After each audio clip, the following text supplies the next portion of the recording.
Fear the mind that's set free. In the shadows, destiny.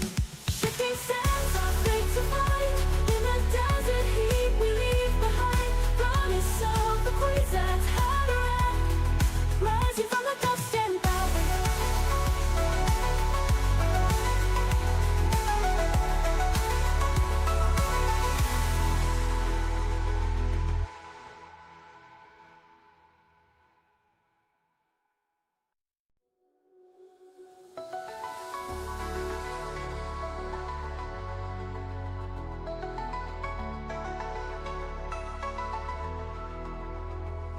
Beneath twin suns on Arrakis land, firmament whispers in the wind so grand. Melange flows through every hand. Shai Hulud rules the desert sand.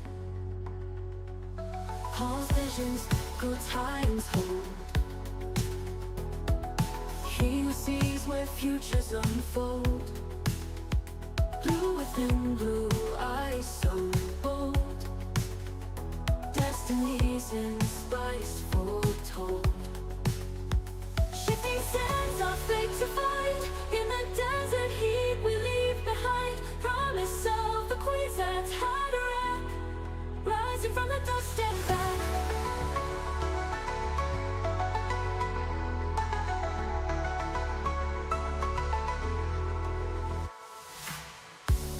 Just cutting through the sky. Hard climbs, blood and spice to lie. What is worth more than gold? Ancient secrets still untold. Shiny whispers. Welcome to Sunday morning for me. Couldn't do the show last night because family stuff, and man, I was basically bushed, just tired from doing family stuff.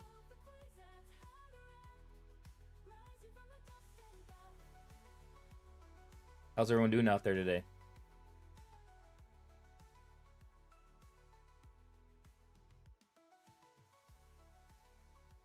Got a couple stories. This will be a short stream, and then tonight we will be doing the normal post-season or episode 4 Dune Prophecy review at 9 Central. And so to cover a little bit of news, first I wanted to cover the what I wanted to cover last night was this closed beta giveaway that Funcom was doing the last week and a half, whatever. And yeah, so I guess it's over. So I guess it'd be nice if they told us it's closed and don't worry about it anymore. But they didn't. I don't think they've said that. They just tell you one thing and then they never say anything again. So that's kind of annoying. But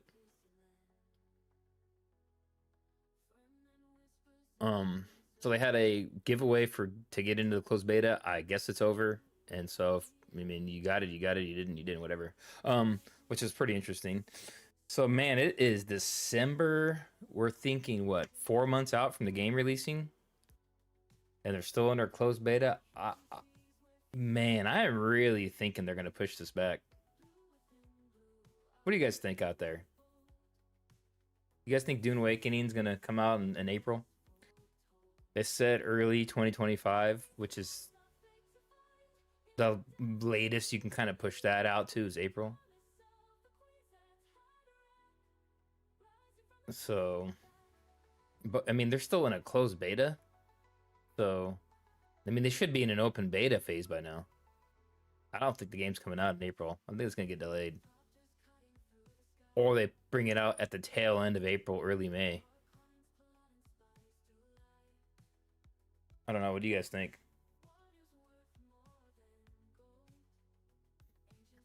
It's all speculation for me. Yeah, so, but the first story today I was going to cover, I saw an article on Collider. Hey, what's up? Diggs BTW7. Welcome to stream. Usually I do these Saturday night, Saturday evening.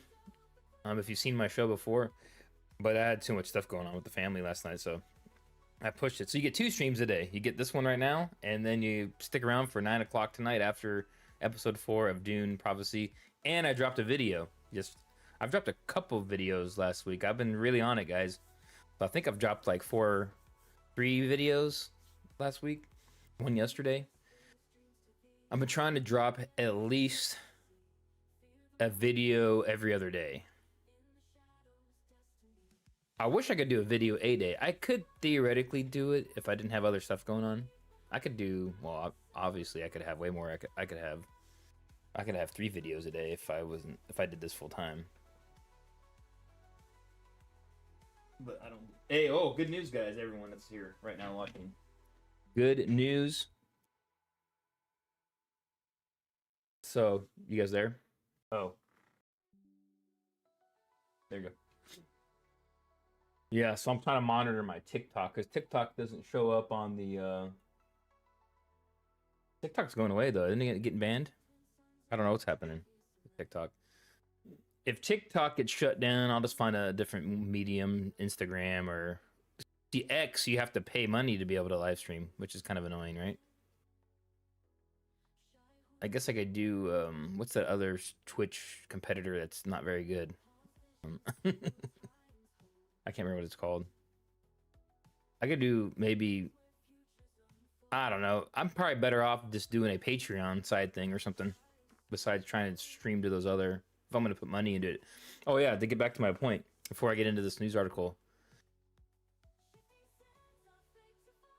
My YouTube's been fully monetized. So awesome. I made it. So basically I'm kind of like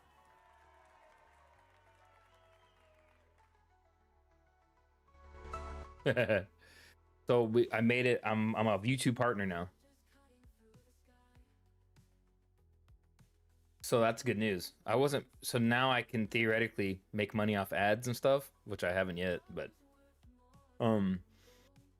I'm not pulling that kind of level of content to make big money, but hopefully when the game comes out, I'm hoping when Dune Awakening comes out, I'll be able to get a lot of viewers. I'm hoping. I'm not a big streamer. I don't have anything backing me. I'm not a part of any kind of company. The only thing I am is kind of like no sponsorship, nothing, which I would. Hey, I'm not above that stuff, but I am the only thing. The only thing I have going for me is I'm part of the Funcom creator program, which hasn't really, they haven't asked me anything.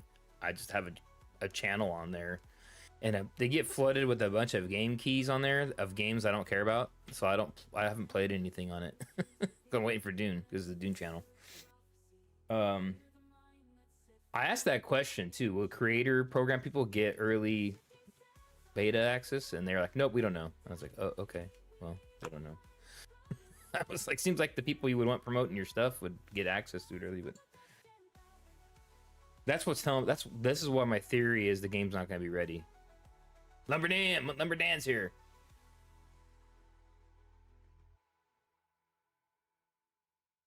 Yeah, Lumberdan. Yeah, I was just talking about my theories on Dune Awakening release, and then before I get into this news story, I was talking about, hey, I monetized YouTube. So it took me a year and a half of grinding out these videos and things and just doing Dune stuff, and it finally paid off. Now I just got to see what kind of money comes with that. I guess I don't know. It seems like I'm getting better views in the morning. Maybe I should do my morning Sunday stream. Usually I go to church, but usually I go to church right now, but I'm not overly religious, but I still go to church.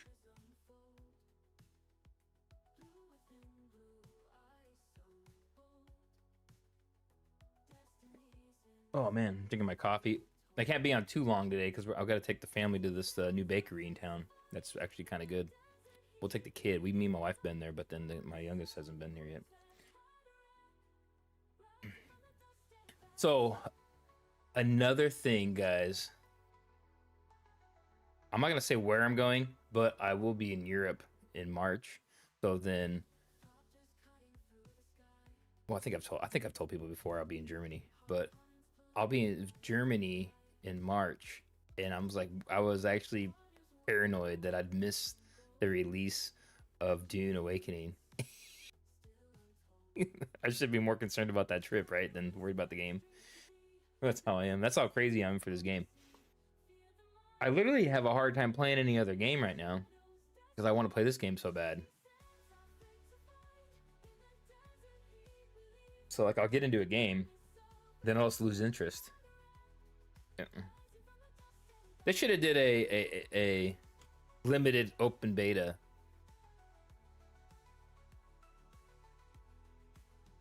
during Dune Prophecy show. That's what I think they should have did. And I said that for a long time.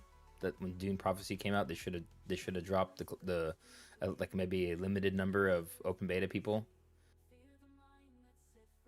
That just tells me the game is not even anywhere near close ready, that they haven't done that yet.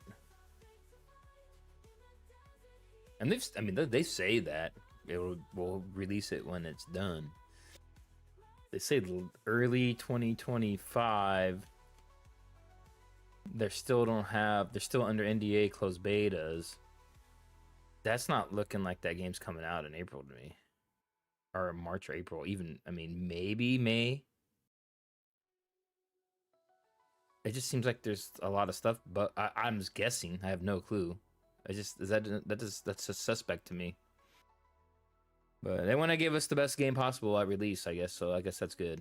So we don't have a cyberpunk situation again, or a freaking what's another game that came out horribly buggy? Helldivers 2 situation. Or couldn't support them. Helldivers 2 came out, couldn't support the amount of people that wanted to play it, so their servers were crashing, and they had to go back and add more services. You guys remember that Helldivers 2 came out and you couldn't even get in the game because they didn't have enough server capability for like 500,000 people that were trying to play it. I wonder what the initial game spike's going to be for Dune Awakening. 100K people? If the word of mouth gets out of it's an awesome game, it's gonna do well. If it's buggy in the beginning, like Sea of Thieves, and not a whole lot of content. Remember when Sea of Thieves came out? Now Sea of Thieves is like awesome, but you can't build anything. That's the problem. You don't level up. But all you do is get gold and buy cosmetics, so that game's pretty much pointless. But Sea of Thieves first came out, it had no content. You just had like the 3 little mission voyages, and then now it's got all kinds of stuff. So maybe that's going to be something similar to that. What do you guys think?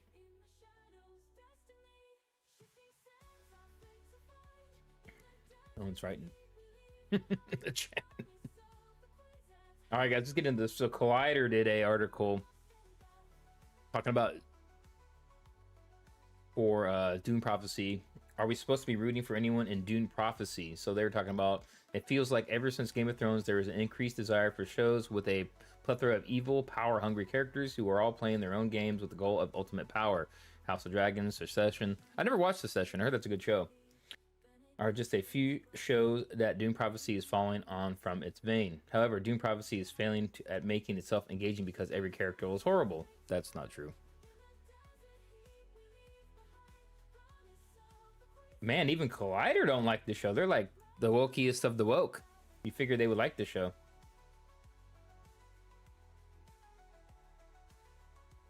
Man, I guess I'm in a minority for actually liking the Brian Herbert books, and then so I kind of like the show. Yeah, I get it. It ain't the best show ever made. It ain't better than The Penguin. It ain't as bad as what these people are saying, though.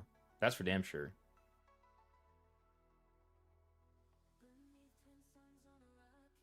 All these articles keep talking about how it's the worst show ever made, and it's not, though. It's not true at all. Have they not watched Batgirl on CW or something? Any of those CW shows? Have they watched Star Wars? Disney Star Wars? Watch the Obi-Wan show or the Acolyte, and then you're going to be like, oh, this is a masterpiece compared to those.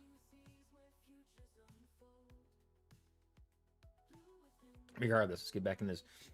With vague plans that screw everyone over, a little idea of what they're actually fighting for, and then, well, we know what they're fighting for. It's Perinos trying to stay in power, keep control of the Imperium, the Bene Gesserit trying to control everything from behind the scenes, and so they can have power. And then you have this new character, Desmond Hart. We don't know, he's a mystery character that's trying to screw over the Sisterhood, and we don't know why yet, and he has a power. It's that simple. And then you have a subplot of a rebellion, which we secretly find out that the Sisterhood is planning that and running the whole thing the whole time. So all the strife behind the scenes is all the Sisterhood. That's how is that hard to follow? Valley Harkonnen is the bad guy. I don't people really get that. They try to make them look like they're the ones that are kind of good. They're trying to make you. She's the bad guy. Theoretically, in this show, the Emperor and Tyrion Atreides are kind of the good guys. Desmond, I don't know yet. Yeah, because in the books, the Carinos aren't quite as well. Salvador's evil, but then Roderick, who is Javico's dad, they were kind of more noble, good people. He kind of takes over after his brother gets assassinated, and then he takes over after Roderick gets assassinated in the show, which they don't show. That's in a prequel short story on Sands of Dune, the book. That's a Brian Herbert short story book, like an anthology kind of thing book, which is pretty cool. Let's see here. Yeah, this show is really meant for Brian Herbert book fans. Which I know I'm the minority. I had a little conversation. I was talking to Nerd Cookies on her X account, and she was talking about that too. And I was, yeah, I like it. I know I'm in the minority. She's like, yeah. So her and Quinn are kind of half and half on this show. I think they're like basically they want it to be good, and they like Dune, and they wish it was better than it is, but you know, and they're not they're not the most biggest fans of the Brian Herbert stuff, which is understandable. A lot of people don't like it, and then so, but I am, because I'm kind of like come from that whole. I've talked about it on my show before. I come from that angle of like 40K, BattleTech, big fleet battle stuff, and things like that, which, you know, Mech Warrior and stuff. So like a lot of that stuff I like Brian Herbert books has, so that might be why I kind of like them. But oh yeah, that's like that's my bread and butter for video gaming is space simulators. Star Citizen, Elite Dangerous, No Man's Sky. That's my favorite type of game. And especially if it's a space survival MMO. I wanted to. A lot of people hate on Starfield. There's parts of that game I do like. The thing I hate about that game the most is not what people complain about. Is there's not a lot to do in space in your ship. There's not like space missions, like really a whole lot of like. There's a couple, but there's not really anything much more than just flying around the orbit of those planets and doing things. I want to have like missions where you go and you gotta attack a fleet, or you gotta do something on a moon, or you gotta. And the problem is it's the loading, right? There's no seamless ship mechanics in that game. It's load screens. You land on a planet, it's a load screen. You go up in the atmosphere, it's a load screen. You freaking do something else, dock, it's a load screen. So everything's load screen. That's why that game fails. Star Citizen's too buggy, but it will be the best game if they get it right. Any of you guys play Elite Dangerous? It's a open space, which you can get out of your ship now on that one. That's a load screen too, but you can still. It's more seamless than freaking Starfield, that's for sure. Oh, and they're adding base building to that. So they're adding settlement building in Starfield, or correction, Elite Dangerous next year, where you can be able to take over and claim planets and systems and stuff. That's a big space, massive MMO where it's like the whole Milky Way galaxy. You guys never looked into it. It's at its vein. It's a ship combat trading simulator where you actually fly the ship from the cockpit. That's your point of view is for the cockpit. But you can land and get out of your ship, and you have like weapons and things. I just haven't had time to get back. I just bought a ship pack for it. I just haven't had time to sit down. It's an MMO, so you can play single player mode too, where it's like you don't see any people. But I think that hurt that game, not having it, allowing that single player mode where other players can't see you. I think that hurt that game. I think they should have left that out of it, but oh well.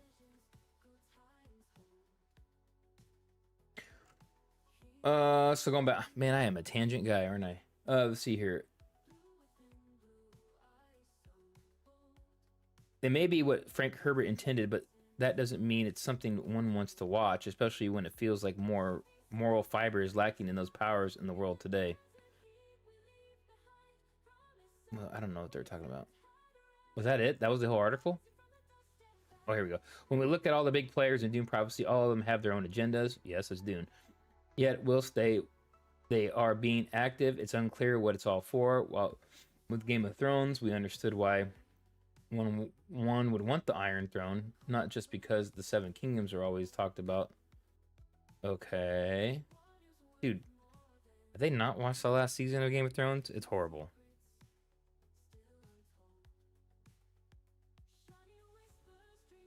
So they don't know. Whoever wrote this article doesn't. They don't understand anything. Oh, Billy Fellow. So this guy's a quieter. He's an idiot, I guess.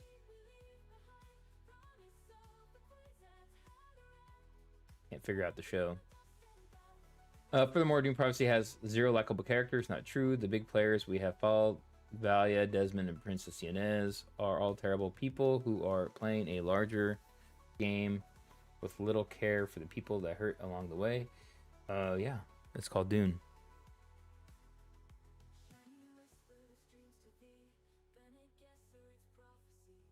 I mean, the only person that's kind of good in Dune was really Duke Leto. He was like noble. I mean, and then you have freaking Paul, but she turns into the Space Hitler. Wipes out billions of people later on. So it's kind of like that's the whole point of it all.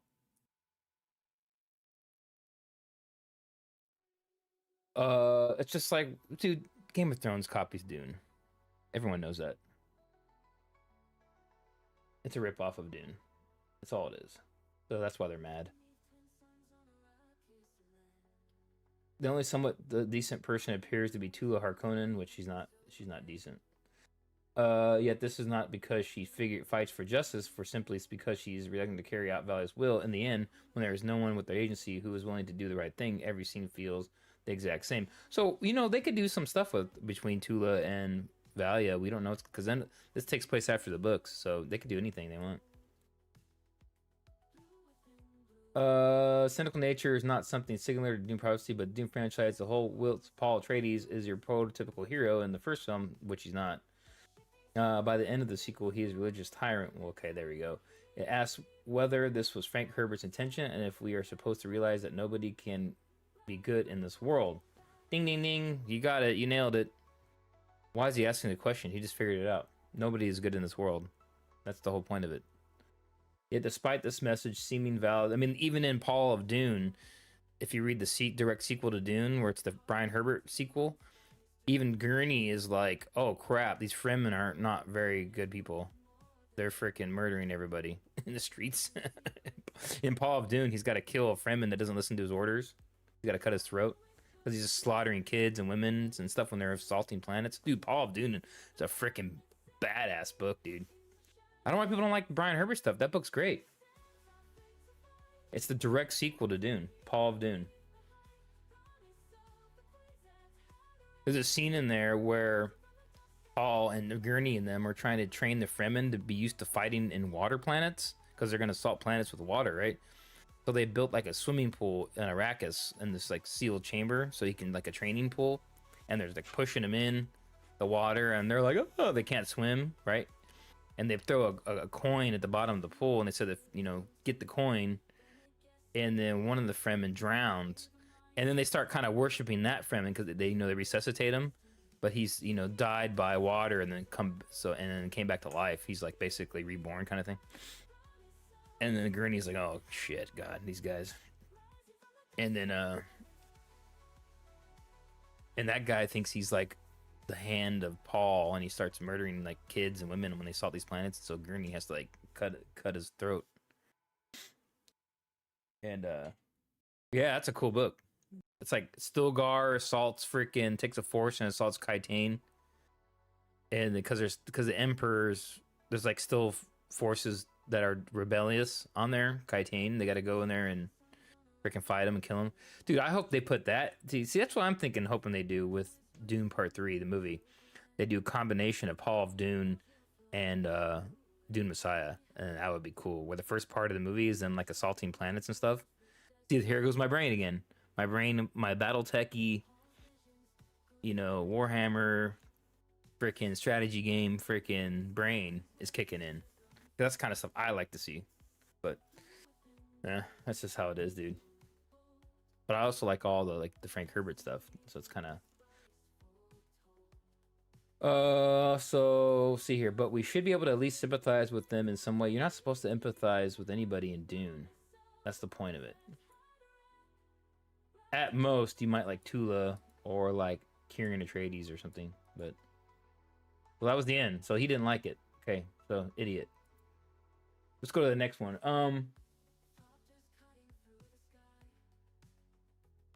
I'll never be invited to any of these news article companies.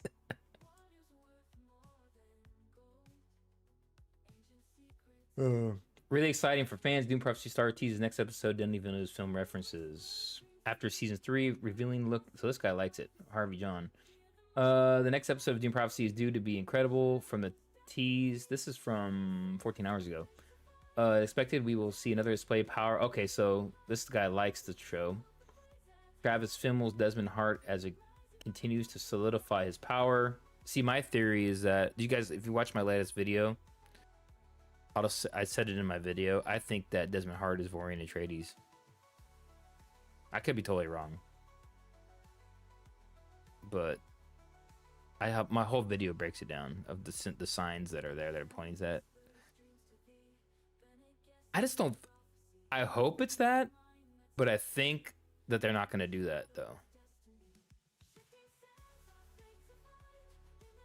I don't know, man. The way shows go, they never give you what you want anymore. So they always like give you some other stupid thing. So so we'll see what happens, I guess.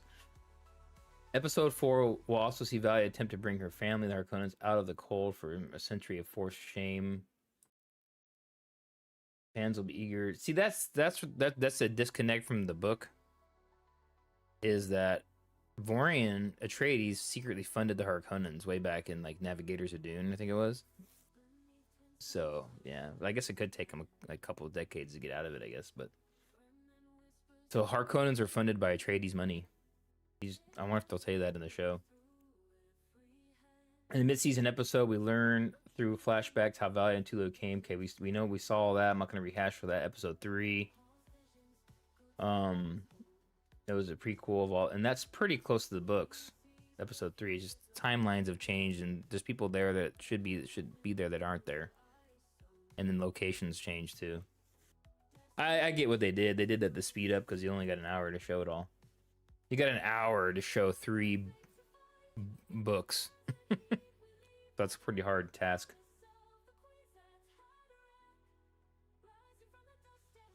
Let's see here. Leaving off with such a grand reveal sets the stage for escalation as we move towards the end of the season. Several of the cast spoke to TV Line about the upcoming episode, with executive producer Jordan Goldberg promising a lot of fun stuff, including Desmond Hart having a public display of his abilities. We saw that in the trailer. Further gushing about the show was Jodie May, who plays Empress Carino, as she added, "You really see how the world of Dune Prophecy starts to weave together with all the imagery and characters we associate with Dune universe in terms of films." I hope they go back to Dune, at least in this at the end, maybe. I don't know. We got to have at least an episode on Dune. Well, they're on Dune, because it was not Dune if you're not on the planet. All those books they're on Dune at some point. So the show needs to be on. I mean, we show video feed of Dune, but that's about it. when Desmond gets eaten by the worm.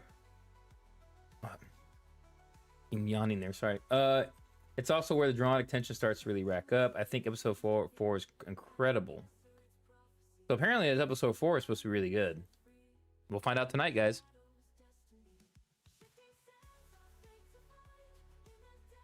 Let's see how long I've been going. 30 minutes. Let's see. I'm gonna finish this last story, guys, and I'll probably cut the stream off because I gotta take the family to a new bakery. Dune Prophecy is moving closer towards the vision of Denis Villeneuve's Duneverse. So whilst it might be another 10,000 years in the story till Paul Atreides. See, what people don't understand too, at the end of Navigators, you have a little prequel story, which is like 20 years before this show, in that Sands of Dune, and then after that, boom, it jumps all the way to young Baron Harkonnen and House Atreides, the book. So there literally is a 10,000 year still break of like, so they could fill all kinds of stuff in between that. There's not much other than the Dune Encyclopedia that fills in anything between there that I know of. I mean, I try to read that Dune Encyclopedia. It's just all over the place. It's just kind of jumbly. I bought a paperback cover of it.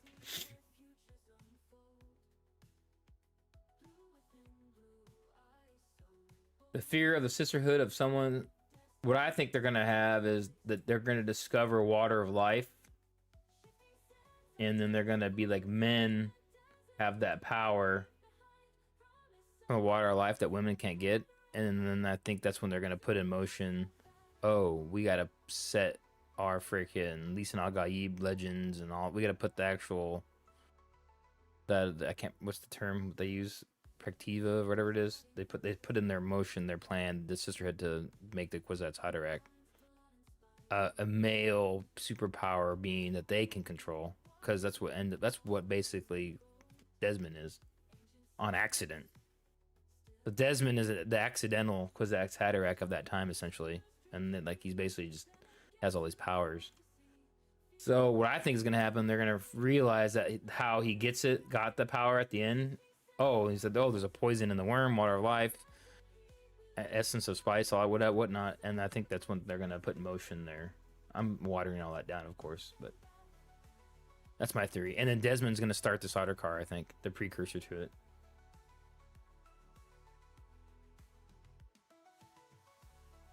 Will he be warring? I don't know for sure. Yeah, so that's pretty much the end of that. So supposed to be good things tonight on this episode, supposedly, from this article. Okay, so going to, here's another hating article. A lot of hate on Dune Prophecy. Why? You figured they would like it because it's feminism stuff. The women are in charge of everything, and it's just, no, I don't get it.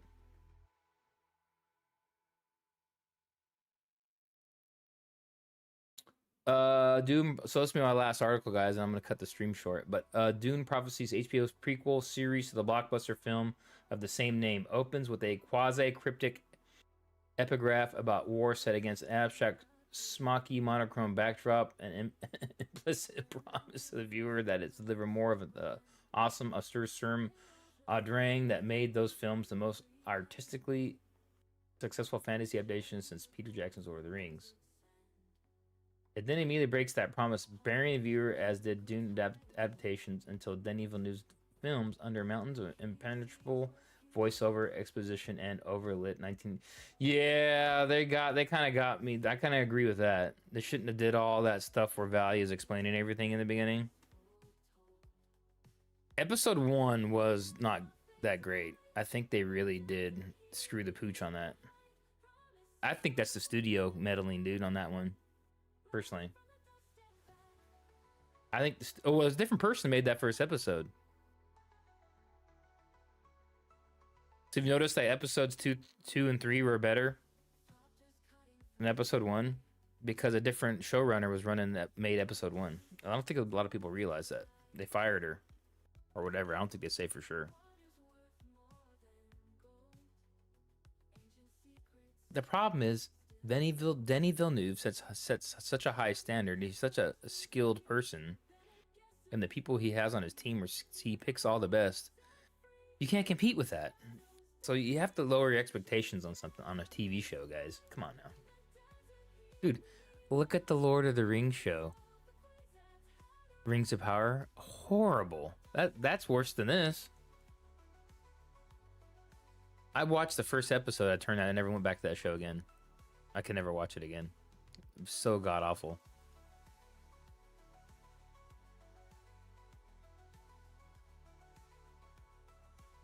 Maybe that's why people are hating on this so much, because they think it's like that, but these are actually based on books. Rings of Power is based on what dependencies, like snippets of stuff. This is based on actual books. These characters are from six books, basically. Yeah, Greg, you see right here, talking about Greg Fraser. Yeah, I mean, definitely ain't no Greg Fraser working on this show. That's true. They kind of got us on this article. I don't necessarily disagree with totally. Yeah, right here. Gone is the writing of Villeneuve and his collaborators who transform a text through largely unfillable into a smash hit film worthy of its enduring appeal. I have to agree with them on this. The movies are much better than the show, which is true as far as like cinematography and sound. And I mean, that's just a movie versus a show. So, if we had a Dune movie, like a prequel movie, come out and it was this quality, like Dune Prophecy, it wouldn't do very well. It would do even worse because it's a TV show, not a movie. It's just different budgets. And you got to remember, this show was being made pre-COVID or during COVID, so it was. Oh yeah, Von Max. Yeah, Rings of Power is horrible, dude.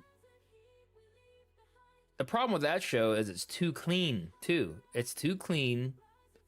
It's like everyone's clean. There's no one's dirty. It's freaking. There's no grit to the world. It's all shiny CGI. Like it's like even worse than the Hobbit movies, right? So as far as that kind of goes, which I personally like the Hobbit movies. I know a lot of people hate them. I like them. Not as good as the Lord of the Ring. See, we got that vibe of the CGI-ness that Peter Jackson was going towards, and Return of the King was like almost a full CGI fest. And I didn't like that movie as much as the other two. I didn't like Return of the King as much as Two Towers and Fellowship. It's definitely the worst of the three. Even though it's got the big battle scenes, it's too much CGI. Too much CGI. Let's see here.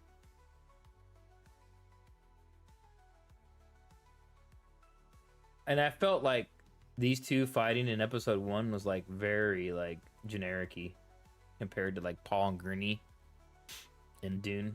You know what I'm saying? They definitely like it looked better in episode 2 when they were fighting again a little bit. But in episode 1 when they're just fighting, it looks like they're just like extras on the set of Braveheart. You ever looked in the background of extras in the battle scenes in Braveheart when they're just kind of like phoning it in and behind them? You ever get bored? Go back and look at Braveheart, like the first battle scene. Is it Sterling? And you can look behind and there's like people just kind of tapping sticks together and stuff. It's funny.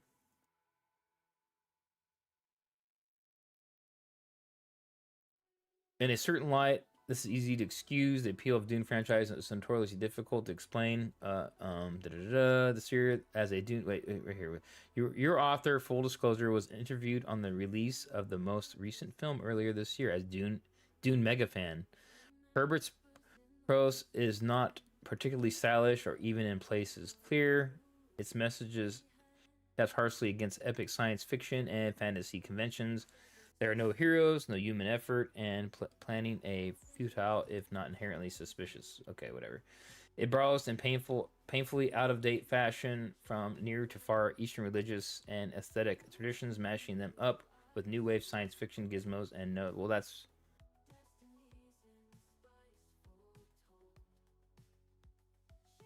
Yeah, you just nailed Dune right there. That's what it is. So why is he complaining about it? In other words, it's incredibly difficult to make Dune work on the screen to the point where even David Lynch called his 1984 adaptation a failure. He's right. Dude, people need to stop hating on that movie. That movie's fun. I don't care. It's 80s, man. That's an 80s science fiction. I still like the original Dune. I don't care what people say. I don't think it's a failure, even though people think it was. Dude, I grew up running around the house yelling Muad'Dib, pretending to have a weirding module. When I had bristle blocks as a kid, and I had a little weirding module I made, and I'm running around like Muad'Dib, yelling that around the house.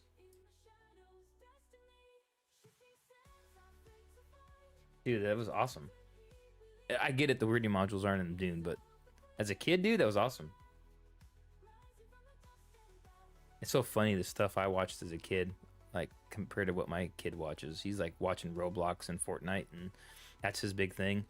And now when I was a kid, I was watching like Dune and Never Ending Story and rated R movies. Freaking, I was watching straight rated R stuff when I was a kid. Uh, I don't let him watch any of that stuff. We turn movies off if he walks in the room for watching something. Dude, I was watching Total Recall. My dad took us to see RoboCop. Dude, my dad took me to the Phantom of the Opera movie, the one with Robert Englund, Freddy. Have you guys ever seen this movie? Let's look that up real quick. Let me see if I can pull the trailer for it. It's Robert Englund, Phantom of the Opera movie. It's like real gruesome.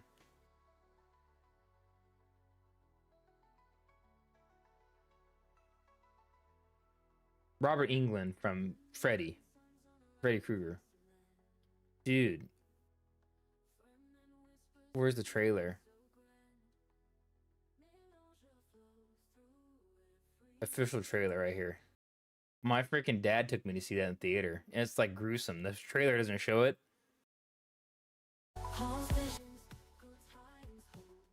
but it's he's ripping people's faces and skin off and repatching it on himself, kind of like a. That's how, because he's gruesome and gruesomely burned under there. And at the end of the movie, it's like he's like he basically been keeping himself alive for centuries or something, and he has like a new technology, kind of like Darkman or something. Remember that movie Darkman with Liam Neeson, where he's basically gets a horrible accident, messes him up, and he loses his sense of pain, and then he's all disfigured, but he has like some new skin technology, and he can like basically. When did that movie come out? Robert Englund, Phantom of the Opera. You guys never seen that movie, huh? It flopped. It totally flopped at the theaters, but I remember like not hating it. That's like watching Tank Girl. You ever seen Tank Girl?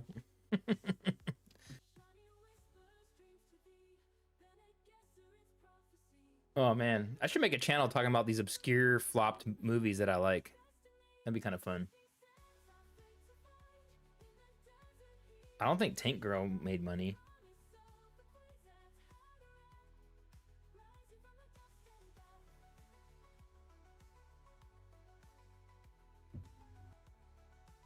Tank Girl, financially unsuccessful. Tank Girl recouped only about 6 million of its 25 million budget. That's a flop, but people love that movie. That's a flop.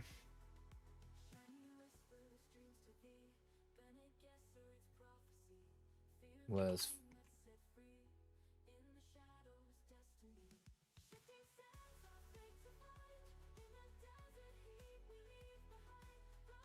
was it a hit? So Phantom of the Opera 1989 was when I just showed you guys. Horror directed by Dwight H. Little. The film is an updated and gorier version of Leroux's classic tale and stars Robert Englund in the titular character. The film was a critical and commercial failure.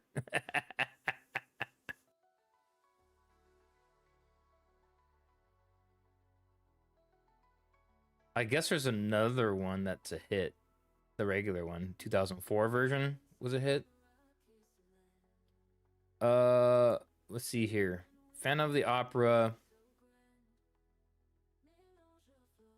The plot, whatever. Young opera singer. Okay, we already know all that stuff. She awakens in London wearing opera clothing. A different version of Meg is also there. Turns out to be unsturdy to the diva, whatever, whatever. Let's look at the end here. During the scene, signs his soul to the devil. Dexter reminisces about a time decades ago when he sold his own soul to the devil. Oh, he signs his soul. There's something about, yeah, the devil stuff.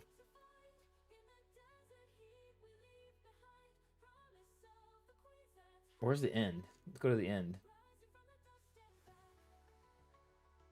So Christine awakens back in the present day in Manhattan and meets the opera's producer, Mr. Foster, who comforts her and offers her the leading part. They have drinks at his apartment, and Foster goes upstairs to change and finds a blemish on his face, revealing that the Foster is really Dexter from long ago. He prepares to change his facial skin in synthetic ones he keeps in a special lab. Meanwhile, downstairs, Christine discovers a copy of Don Juan Triumphant musical score. Foster Dexter reveals his true identity to her, and Leving kisses her lips. Christine pretends to accept him, then rips off his mask, stabs him, and escapes, taking his music. She tears it apart and lets it drop into a drain while Foster does her hearing screaming. Passes by a street violin player on her way home. When she gives some money, the violinist starts playing the theme from Don Juan Triumphant. Looks back and reflects on the music for a while. Then, very resolutely, she turns around and continues on her way, wondering if Dexter is really gone for good. The ending's bad, right? All right, here we go. The Family Opera opened theatrically November 3rd, 1989 in 1,468 venues, ranking 6th at the domestic with a 2 million. The film received negative reviews from critics.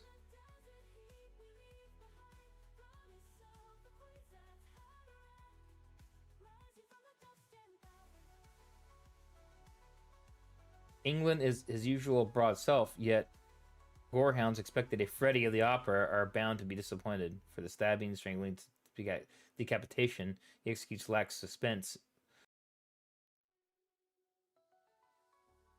Well, they're gonna make a sequel, and they didn't do it. So I lost money. What was the budget? Does it say up here? Box office was 4 million total. It doesn't say the budget in here though. That's hilarious, dude. How much money did Dune 1984 make? Let's look that up.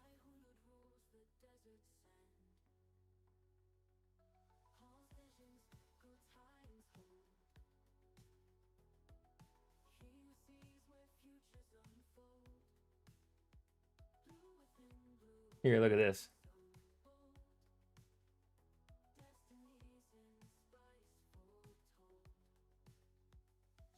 The 1984 film Dune grossed 30,925,000 in the United States and can't. I mean, that's not horrible. The film opened in December 14, 1984 in 915 theaters, earning 6 million its opening weekend. This placed its second in the U.S. box office behind Beverly Hills Cop was number 2 when it came out. Dune was considered a box office disappointment given its estimated production budget of 40 to 42 million. Oh, it flopped and didn't even make its money back. It didn't even break even.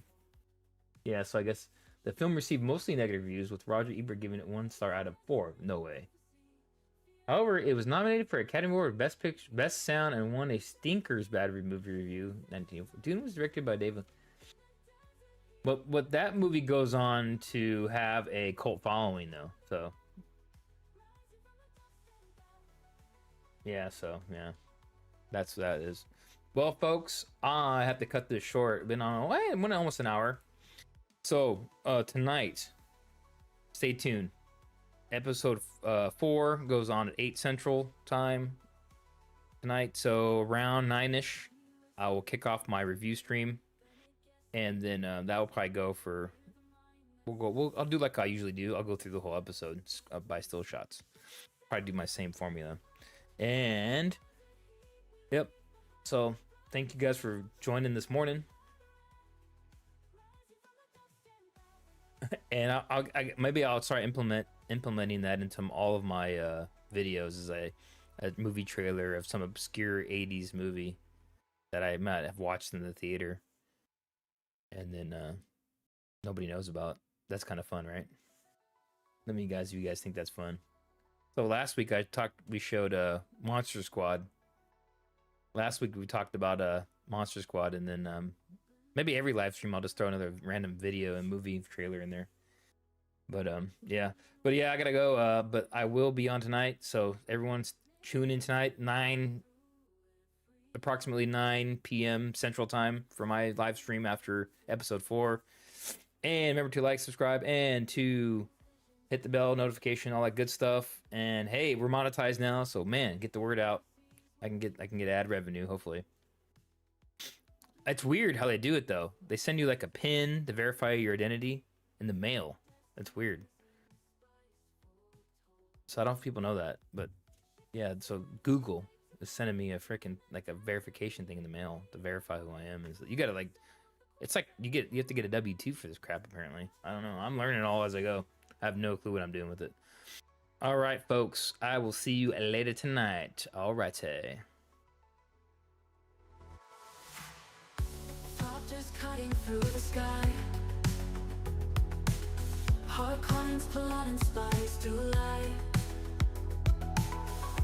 What is worth more than gold? Ancient secrets still untold. Shiny whispers, dreams to thee. Bene Gesserit's prophecy. Fear the mind that's set free. In the shadows, destiny. Shifting sands, our fate to fight. In the desert heat we leave behind. Promise of the Kwisatz Haderach. Rising from the dust and bow.